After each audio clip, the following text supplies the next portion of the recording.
Paz do Senhor, irmãos? Vamos à nossa segunda aula de Cristologia. Só lembrando você que deseja estudar teologia à distância, às vezes teu tempo não permite que você frequente as aulas, então eu vou deixar na descrição do vídeo, aqui no YouTube, um link para que você possa acessar. Assim você entra e conversa diretamente com a FAEST, preenche os dados e estará recebendo os livros em casa. Então você pode estudar à distância, sim. Continuamos com a nossa aula de Cristologia. Na aula passada, nós percebemos que a vinda de Jesus Cristo não foi algo aleatório, que a redenção da humanidade foi algo premeditado. Quando o ser humano pecou, Deus já sabia do que iria acontecer, então já estava determinado que haveria sim um projeto de redenção e resgate humano. Isso é o que nós aprendemos na aula passada. Hoje, nós vamos estudar a divindade de Cristo. Anteriormente, nós vimos que a vinda de Jesus não foi casual, nem algo inesperado. Ele veio na plenitude dos tempos. Sua missão já estava completamente elaborada antes da fundação do mundo. A Bíblia afirma claramente que Jesus, o Verbo divino, se fez carne e andou entre os homens. Vimos isso na aula passada, que antes de Jesus ter vida como humano, ele já existia como Deus.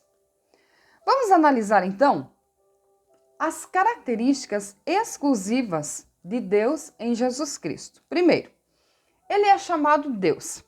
Jesus é chamado Deus em vários trechos bíblicos. O Evangelho de João 1:1 declara abertamente: o Verbo era Deus.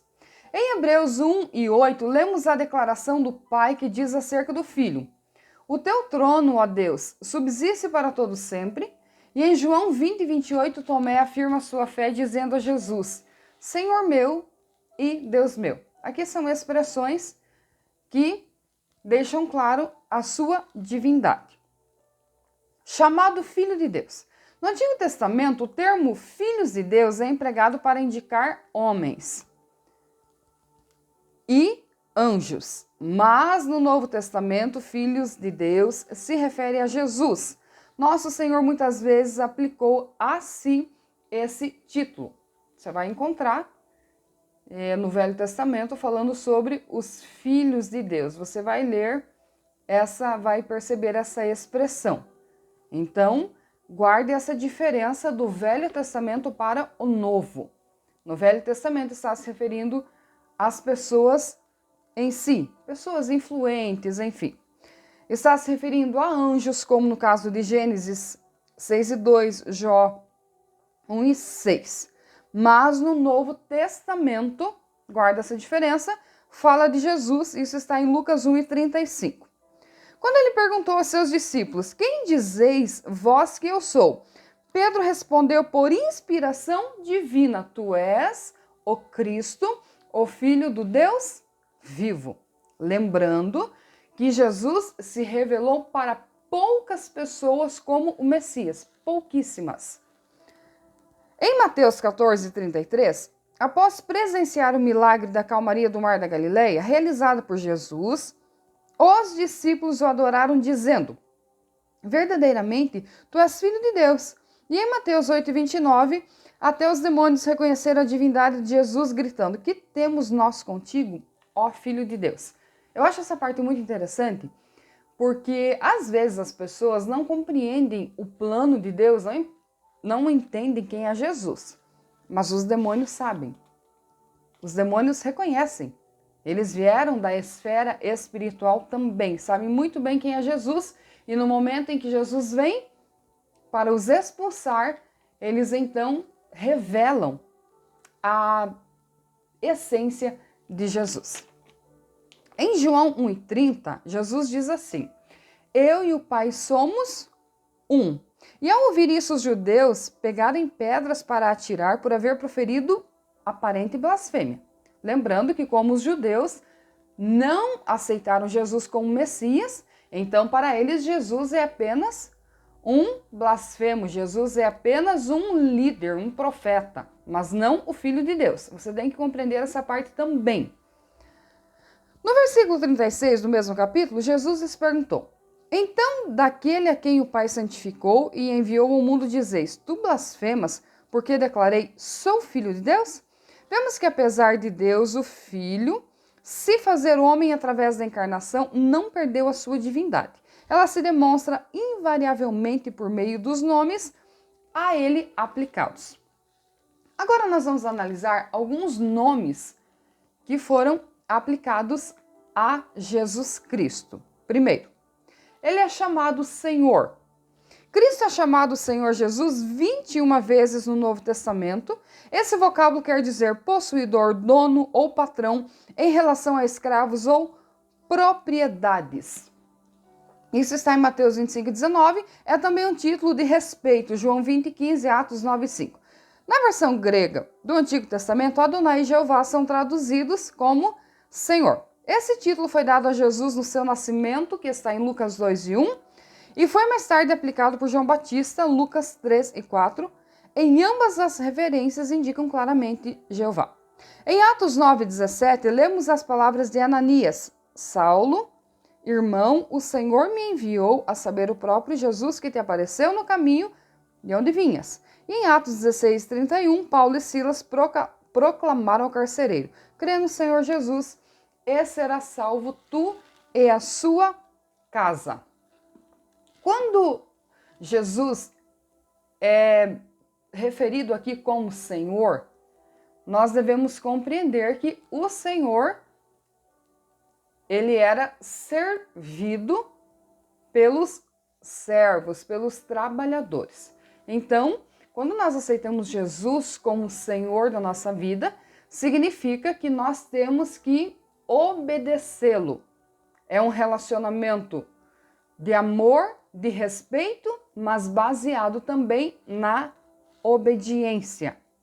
Nas cartas apostólicas, a combinação como Senhor, 1 Coríntios 16:22, Jesus Cristo, nosso Senhor, Romanos 1:4 e assim por diante. É importante saber que essa era uma cuidadosa seleção de nomes e ordenada para mostrar qual o aspecto da obra de Jesus que mais predominava na mente dos apóstolos. Os apóstolos também compreenderam quem era Jesus, compreenderam que ele, apesar da encarnação, de viver como humano, mas ele veio como Senhor que se fez servo. É muito importante compreender que ele se fez servo, mas ele é o nosso Senhor. Filho do homem. Ele era o filho do homem no sentido de ser o único que realiza tudo que está incluído na ideia do homem, na qualidade de segundo Adão, a cabeça e representante da raça. Interessante que o primeiro Adão, ele levou o ser humano a pecar. Você conhece a história, já estudamos. O segundo Adão, no caso representado por Jesus, ele vai levar a humanidade à redenção. Só que Jesus não vai fazer isso no seu estado de espírito. Ele vai fazer isso como humano. Então, como o primeiro Adão foi como humano que pecou e desgraçou com a raça humana, então Jesus vem como humano também, por isso que a Bíblia o chama de segundo Adão, tá? É só uma maneira de se referir a esse assunto. E ele vai como humano também, e como Deus, claro, mas no corpo humano, sentindo todas as aflições e tribulações que um ser humano normal passa, mas ele vai resgatar a humanidade. O nome favorito empregado pelo próprio Jesus, com referência à sua própria pessoa, foi Filho do Homem. Essa expressão sugere sua identificação com o homem para redimir a criatura humana. É uma estratégia muito eficiente, porque se Jesus nos resgatasse apenas sendo Deus, seria fácil para ele. Mas não. Ele decidiu viver como humano e sentir na pele tudo aquilo que um ser humano normal passa e sente. E assim ele vence o pecado. Que Jesus não pecou. Ele vence o pecado glorifica Deus e cumpre o seu ministério. Chamado filho de Davi. Isso aqui também é importante, porque Jesus vem da linhagem. Jesus vem da descendência. Jesus não é filho de Davi, tá? Mas é da descendência. Então, em Mateus, no capítulo 1, nós temos a genealogia de Jesus e você percebe, então, que Jesus vem dessa descendência. Mateus 1:1, livro da genealogia de Jesus. E Romanos 1:3, com respeito a seu filho, qual segundo a carne veio da descendência de Davi. Por isso que Davi também recebeu uma promessa que o cetro não se apartaria da sua família, que não faltaria reis, tal, né? E como nós já comentamos, enfim. Então, se não existe monarquia hoje, então essa promessa não se cumpriu? Ela se cumpre em Jesus. Essa promessa não estava se referindo apenas à família, à dinastia de Davi, mas ao descendente real e espiritual que viria, no caso, Jesus Cristo. Chamado Jesus Cristo, o Messias. O Messias significa ungido. A unção no Novo Testamento era uma cerimônia de aprovação ou ordenação de alguém para função ou posição. Os sacerdotes eram ungidos, os reis eram ungidos. Jesus não é designado como um ungido, mas como o ungido. Quando se refere um ungido, significa mais um no meio da multidão, mais um no meio de todos os chamados. O ungido significa o principal, o único. A unção era algo muito natural, muito interessante. Quando alguém deveria ser rei, ele era ungido. Lembra que Davi foi ungido para depois ser rei? Era ungido para ser sacerdote. Então a unção era algo muito comum. Por isso que o termo ungido significa que a pessoa seria separada para um ministério ou uma função. No caso de Jesus, o Messias ungido foi separado. Para quê? Jesus foi profeta, Jesus foi sacerdote, rei. Ele foi ungido para esclarecer, abrir o reino de Deus para nós. Porque apesar do Velho Testamento ter uma riqueza maravilhosa, mas é no Novo Testamento que nós temos a plenitude. É no Novo Testamento que nós temos a revelação e o entendimento claro dos tempos, das profecias, do porquê que Jesus veio. E você compreende o Pai, você compreende no Novo Testamento. Porque há uma abertura maior no Novo Testamento. Desde a adoração, desde as palavras de Jesus, então ele revela o reino celeste, o reino eterno. O nome Jesus Cristo é um vocábulo grego com o mesmo significado do nome Messias no hebraico. Jesus significa Salvador ou aquele no qual há salvação. A unção de Cristo, a confirmação de sua unção e sua gloriosa função de mediador, Salvador e Rei de seu povo, está registrada em passagens como Isaías 9,6, Mateus 3,16 e 16,16.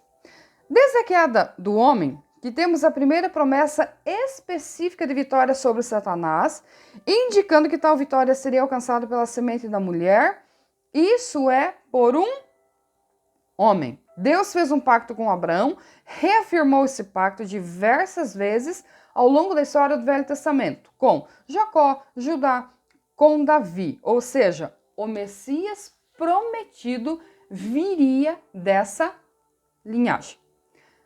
Nós, os brasileiros, somos diferentes na questão cultural.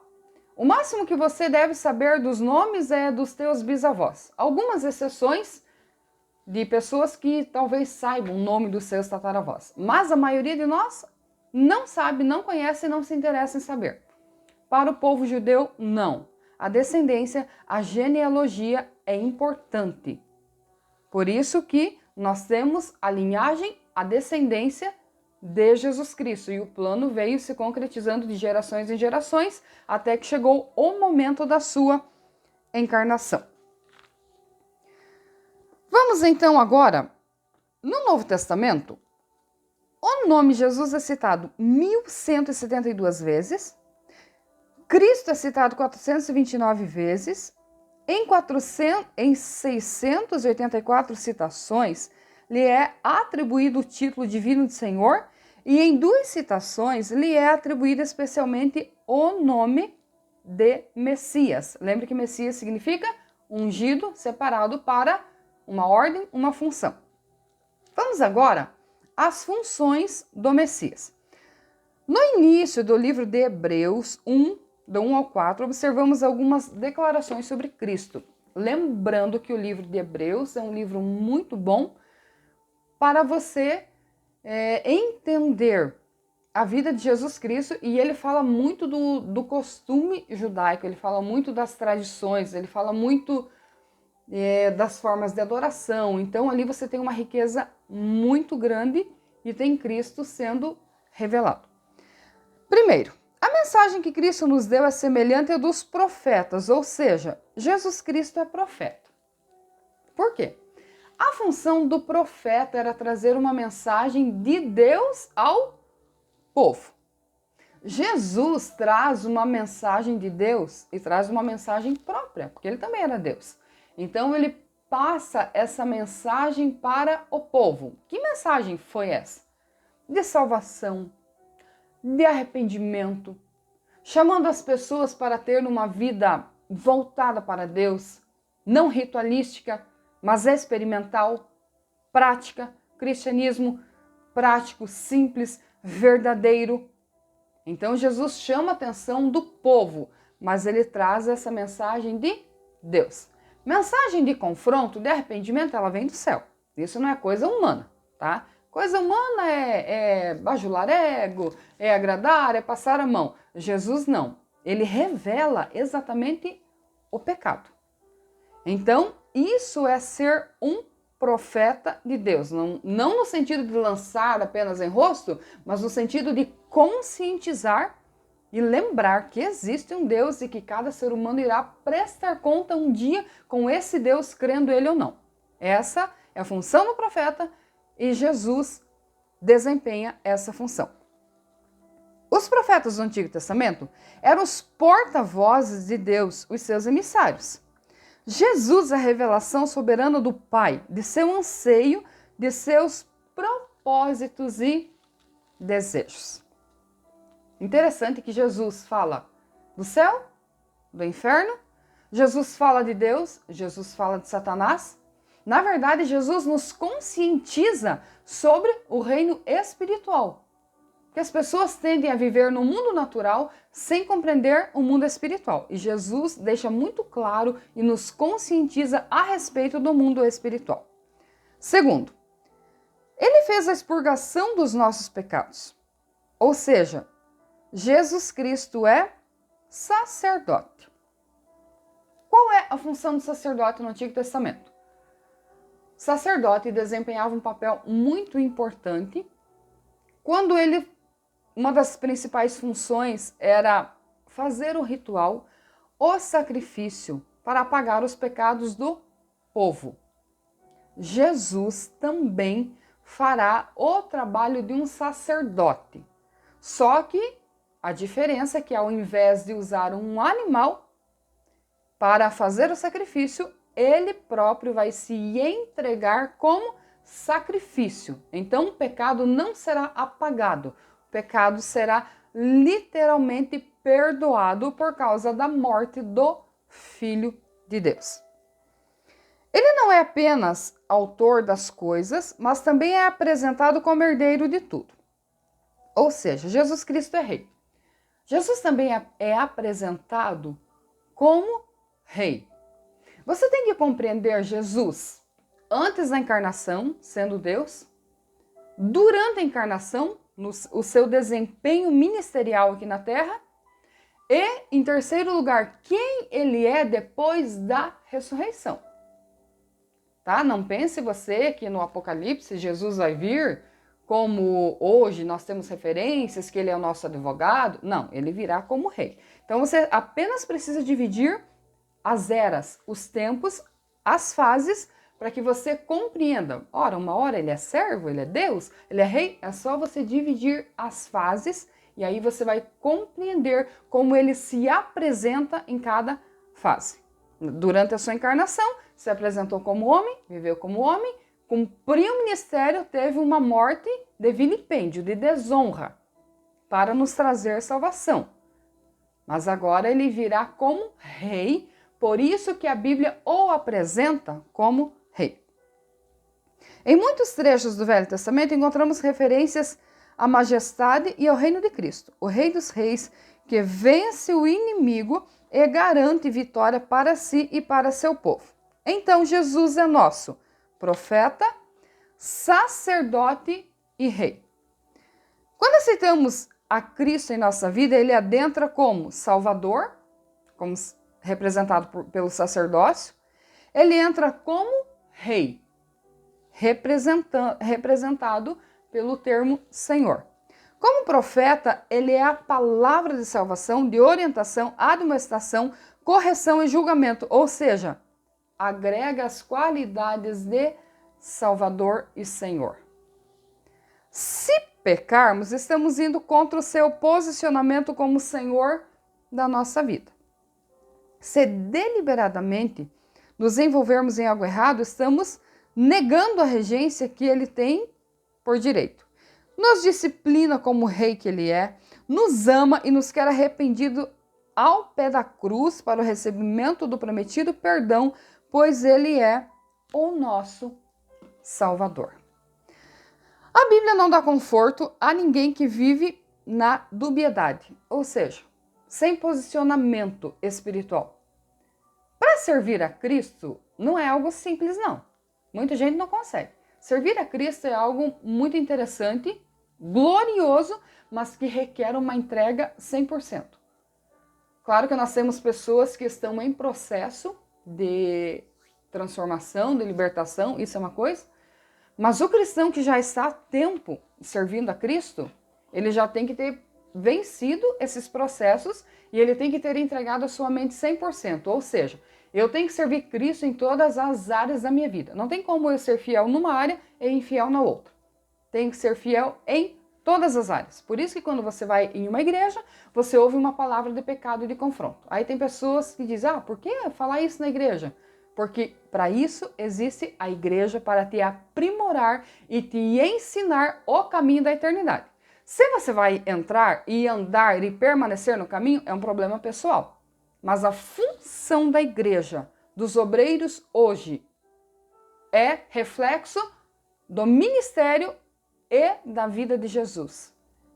É pregar o céu, o reino, o arrependimento, e nós precisamos nos moldar segundo a palavra do Senhor. O verdadeiro cristão possui uma vida caracterizada pela obediência. Eu sou um crente, mas eu não obedeço. Não tem como. Se Jesus, sendo Filho de Deus, obedeceu ao Pai e ao propósito até o último suspiro, por que eu e você seríamos tratados como um filho mimado? Não existe filhos mimados no reino espiritual. Existem filhos obedientes ou os desobedientes, que podemos chamá-los de bastardos.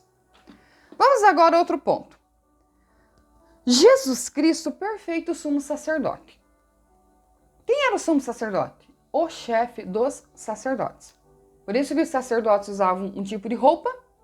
O sumo sacerdote usava aquela roupa mais colorida, aquela roupa bonita. Ele era o chefe dos sacerdotes. Então Jesus é chamado também de sumo sacerdote. Jesus é descrito de várias maneiras nas Escrituras. Vamos lá. Bom pastor, porque cuida do rebanho, que protege, enfim. O pastor supremo, o líder, o chefe. Isso está em João 10:1, 1 Pedro 5:4, também chamado como rei em Apocalipse 19:16, como profeta em Deuteronômio 18, 17 e 19, Atos 13, 22 e 23, enfim. Jesus também é mediador. O que é ser mediador? É estar no meio. É a ponte, vamos dizer assim. Jesus é o que interliga as duas partes. Quando o ser humano pecou, Houve uma ruptura no relacionamento com Deus. Ser humano aqui e Deus lá. Jesus vem, através do sacrifício, ele faz essa ponte. Então o ser humano volta a ter comunhão com Deus. Por isso que frequentemente você vai ouvir a frase: quer aceitar Jesus? Porque essa frase está querendo dizer o seguinte: você quer voltar a ter comunhão com Deus? Quer voltar a ter um relacionamento com Deus como era no princípio, no Éden?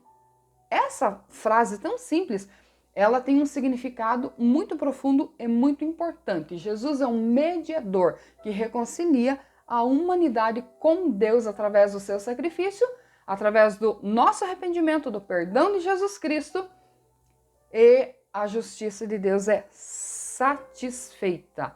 Ela é cumprida através desse processo. O Velho Testamento nos ajuda a entender a obra de um sumo sacerdote. O sumo sacerdote levita agia como representante dos homens, entrando na presença do Senhor para oferecer sangue em benefício dos homens pecadores. Em nenhum outro lugar essa função é ilustrada mais vividamente do que nos eventos do dia da expiação. Nesse dia, o 10º dia do 7º mês de cada ano, o sumo sacerdote entrava no Santo dos Santos do tabernáculo para fazer expiação pelos seus próprios pecados e pelos pecados do povo. Só para nós relembrar o tabernáculo: pátio, lugar santo, Santo dos Santos. Então vamos analisar o Santo dos Santos. O Santo dos Santos era a menor das duas salas dentro do tabernáculo. O que é tabernáculo? Templo móvel. Então você tem que lembrar que o tabernáculo era um templo, só que é chamado de templo móvel porque era montável e desmontável. Todas as vezes que o povo desarmava suas tendas, desarmava o tabernáculo, viajava, chegava em outro lugar, montava. Aí o que nós chamamos realmente de templo é o templo fixo, que já foi construído então por Salomão. Mas falando do tabernáculo, tudo que tinha no templo normal tinha no tabernáculo. A Arca da Aliança ficava localizada nessa sala chamada Santo dos Santos. E era ali que Deus se encontrava com o homem. Então somente o chefe, o sumo sacerdote, entrava nessa sala chamada Santo dos Santos. Ali estava a Arca da Aliança e ali Deus se revelava, se apresentava. A cobertura da Arca da Aliança era chamada de propiciatório. Agora vamos analisar o ritual. 2 bodes eram escolhidos como oferenda pelo pecado e sortes eram lançadas sobre eles. Um bode teria que ser morto e oferecido ao Senhor em benefício do povo. Outro seria um bode emissário. Um novilho era selecionado também como oferta pelo sumo sacerdote da família. O sumo sacerdote matava o novilho fora do santuário e levava um pouco de sangue do animal para dentro do Santo dos Santos, onde aspergia sobre o propiciatório, ou seja, aspergia sobre a tampa da Arca da Aliança. Em frente do propiciatório, ele aspergia sangue com o dedo 7 vezes para fazer expiação pelos próprios pecados e da sua família. Então ele tinha que fazer expiação por ele, por sua casa e depois pelo povo. A nuvem de incenso na sala protegia-o de ver o Senhor e morrer como consequência, tá? Lembrando que ninguém viu Deus face a face. Deus se manifestava de várias maneiras. No Velho Testamento até usa a expressão que Moisés viu Deus face a face. Não, ninguém viu Deus, isso é uma expressão. Então aqui a fumaça, ela fazia uma névoa e não permitia que o sacerdote pudesse ver algo que não devia, porque se visse morreria. Depois o bode vivo era levado para o deserto e solto, levando embora consigo os pecados do povo. Os corpos do novilho, do bode e de um carneiro oferecido como holocausto eram totalmente queimados. Aqui nós temos vários tipos de oferenda. No caso, a oferenda holocausto era quando a vítima era totalmente queimada. Então pegava-se um bode, o sacerdote colocava as mãos sobre ele e, de forma simbólica, transferia o pecado do povo para aquele animal e ele seria então solto, andaria errante pelo deserto. O livro de Hebreus declara que Jesus também é sumo sacerdote. Isso está em Hebreus, capítulo 2, capítulo 3 e 4, ali na sequência você pode acompanhar na tua Bíblia. O profeta Zacarias predisse que Jesus seria um sacerdote em seu trono, isso é, Jesus seria sacerdote e rei ao mesmo tempo. Jesus nasceu judeu, descendente de Davi, da linhagem da tribo de Judá. Contudo, Deus escolheu os descendentes de Levi para ser sacerdote. Assim, Jesus, vivendo sob a lei de Moisés, poderia ser rei porque era da tribo real, da tribo de Judá. Mas Jesus não poderia ser um sacerdote segundo a lei de Moisés porque não era da tribo certa. Ora, se Jesus não era de Levi, então como ele poderia ser sacerdote? Jesus é sacerdote segundo Melquisedeque. O escritor de Hebreus afirma que Jesus era sumo sacerdote segundo uma ordem diferente, não segundo a ordem de Arão ou da tribo de Levi, mas segundo a ordem de Melquisedeque. Ele explica o seguinte: se, portanto, a perfeição houvera sido mediante o sacerdócio levítico, que necessidades haveria ainda que se levantasse outro sacerdote segundo a ordem de Melquisedeque, que não fosse contado segundo a ordem de Arão? Porque aquele de quem são ditas essas coisas pertence a outra tribo, da qual ninguém prestou serviço no altar, pois é evidente que nosso Senhor procedeu de Judá, tribo a qual Moisés nunca lhe atribuiu sacerdotes. Então nós entendemos que de Judá, Jesus é um descendente real de Melquisedeque, da ordem de Melquisedeque, ele pode então ser apresentado como sacerdote. Por que Melquisedeque? Quem foi Melquisedeque? O escritor de Hebreus nota que ele foi tanto sacerdote como rei de Salém. Salém é a antiga Jerusalém. Ele também observa que as escrituras do Velho Testamento dão a Melquisedeque a aparência de um ser eterno, não sendo registrado seu nascimento, linhagem ou morte. Interessante que Melquisedeque, sem linhagem sacerdotal, mas ele já era rei de Salém, a antiga Jerusalém, e também agia como sacerdote. Então perceba que mesmo nesse tempo, muito antes de tanta coisa ser organizada, institucionalizada, nós já temos alguém que serve a Deus, ele faz sacrifícios. Por isso que Jesus é considerado sacerdote da linhagem de Melquisedeque, e o seu reino é considerado sem fim. Não temos a linhagem de Melquisedeque, então percebemos que Jesus é apresentado da mesma maneira. Ele veio sem nós conhecer a sua parte espiritual, só conhecemos a parte da revelação, e o seu reino é eterno.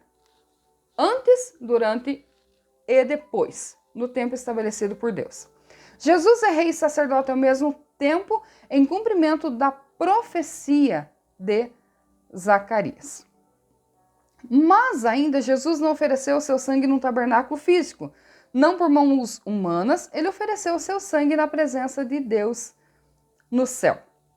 Também temos a obra de Cristo, quando ele voluntariamente decidiu se entregar para a redenção humana. No dia da expiação, o derramamento de sangue realmente acontecia fora do Santo dos Santos. No Santo dos Santos só era feito aquele ritual, mas a morte do animal acontecia lá fora. Os animais eram mortos e o sangue deles recolhido no pátio do tabernáculo. O sumo sacerdote então oferecia o sangue a Deus quando o aspergia em frente do propiciatório. De modo semelhante, o sangue de Jesus foi derramado na cruz, fora do Santo dos Santos celestiais. Ele foi sepultado e no terceiro dia ressuscitou. Depois da ressurreição, subiu ao céu em sentido figurado, apresentou o seu sangue diante de Deus. É fácil observar a importância da ressurreição a esse respeito. Jesus também morreu, foi crucificado fora da cidade e agora no sentido figurado ele vai até o Pai, não com o sangue de um animal, como o sumo sacerdote fazia, mas com o próprio sangue.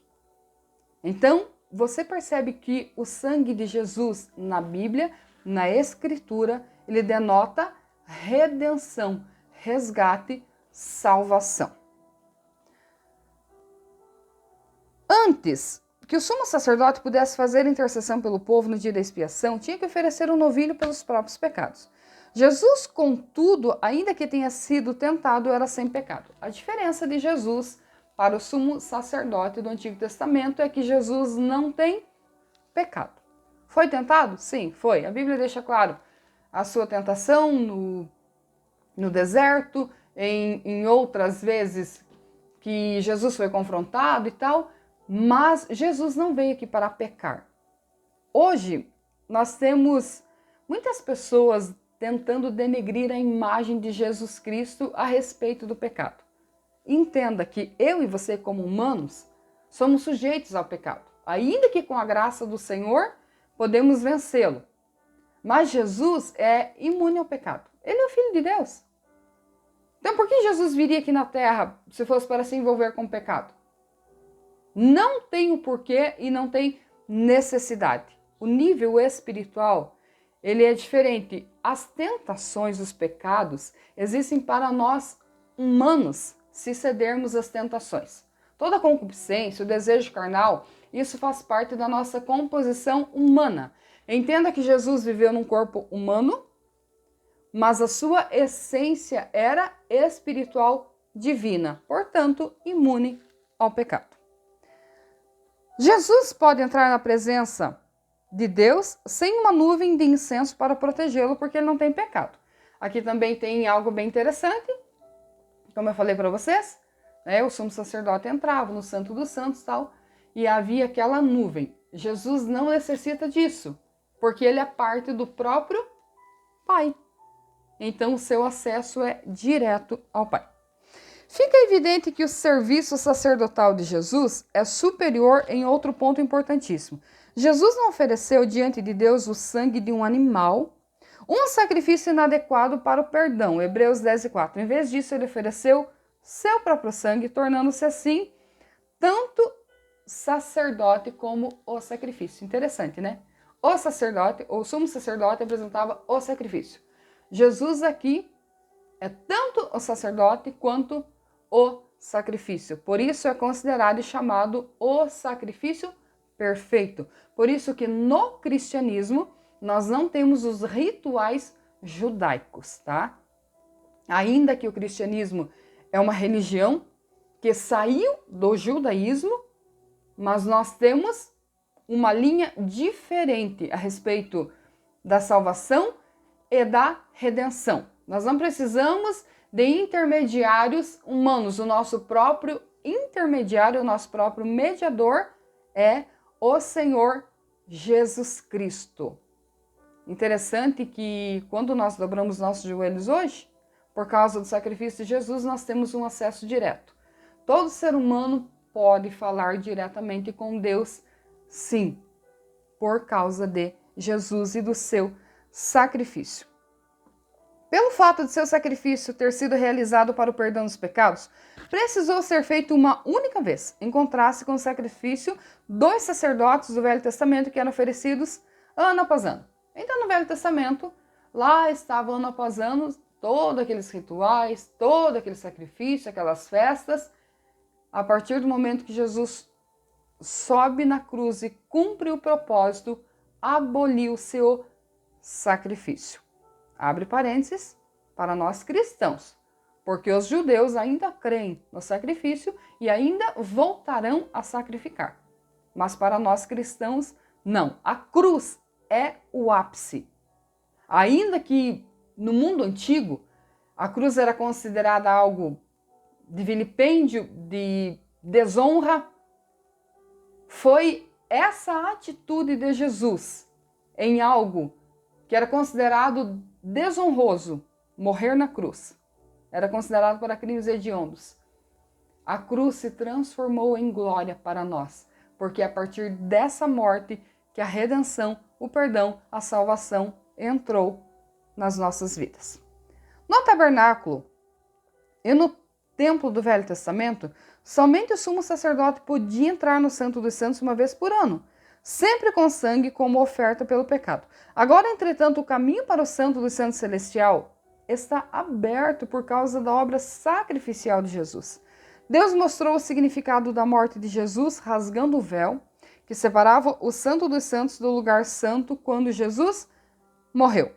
O privilégio de entrar e habitar na presença de Deus do céu está disponível a todos através do sangue de Jesus. Uma característica muito importante do sacrifício de Jesus é que a salvação, ela se tornou universal. Ela se tornou para quem crê, para quem professa o nome de Jesus, para quem se arrepende dos seus pecados. E eu quero concluir com uma reflexão muito simples, mas muito importante.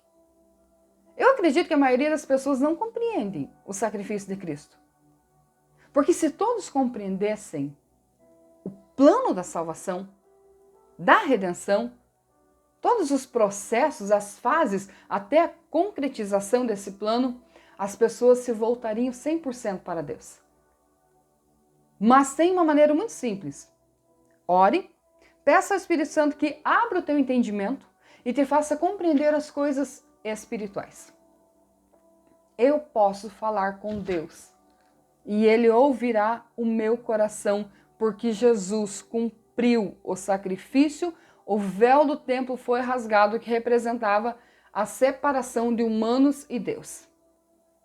Então é algo muito fantástico, é algo muito lindo, essa revelação, essa abertura de Deus para nós, para todos aqueles que creiam no seu nome, para todos aqueles que se arrependam dos seus pecados. Lembrando, o inferno não é lugar de quem pecou, porque todos nós pecamos. Não existe alguém que não tenha pecado na terra. Mas o inferno é lugar de quem pecou e não se arrependeu. Céu não é lugar de moralista. Céu não é lugar de pessoas boas, porque na nossa essência nós perdemos a pureza com a queda do primeiro casal e com a entrada do pecado no mundo. Mas com a conscientização do Evangelho, com o entendimento da revelação de Jesus, do sacrifício de Jesus, com o perdão dos pecados, com a confissão de fé, o arrependimento, que é algo pessoal, nós temos sim a abertura no reino celestial. Nós podemos servir a Cristo, podemos vencer o pecado só por Jesus, não tendo vencer sozinho. Podemos falar com Ele. Gente, não existe nada mais fantástico do que isso. Deus nos ouvir na nossa intimidade, nos nossos pensamentos, nas nossas orações. Tudo isso nós devemos ao Senhor Jesus. Devemos a Deus. Porque só compreendemos Ele, a sua natureza e tudo que nós estudamos aqui, porque Ele decidiu se mostrar. Ele decidiu se revelar. Porque se Ele não tivesse revelado a nós, jamais entenderíamos. Estude a Bíblia. Leia a Bíblia, por mais que tenha partes difíceis de você compreender, não importa. Continue estudando, continue lendo, continue buscando e orando e pedindo ao Espírito Santo que te faça compreender o mundo espiritual. E você vai ver esse reino glorioso. É fantástico quando você começa a compreender o plano de Deus e o Espírito Santo começa a te guiar, começa a te orientar e te levar por caminhos que somente Ele poderia nos levar. O caminho da eternidade é um caminho fantástico. Claro que nosso inimigo vai tentar constantemente nos tirar do caminho, mas através da perseverança, da oração, da busca diária e do conhecimento da palavra do Senhor, juntando tudo isso, o temor e o respeito a Deus, nós chegaremos no objetivo. Que Deus te abençoe. Até a próxima aula. A paz do Senhor.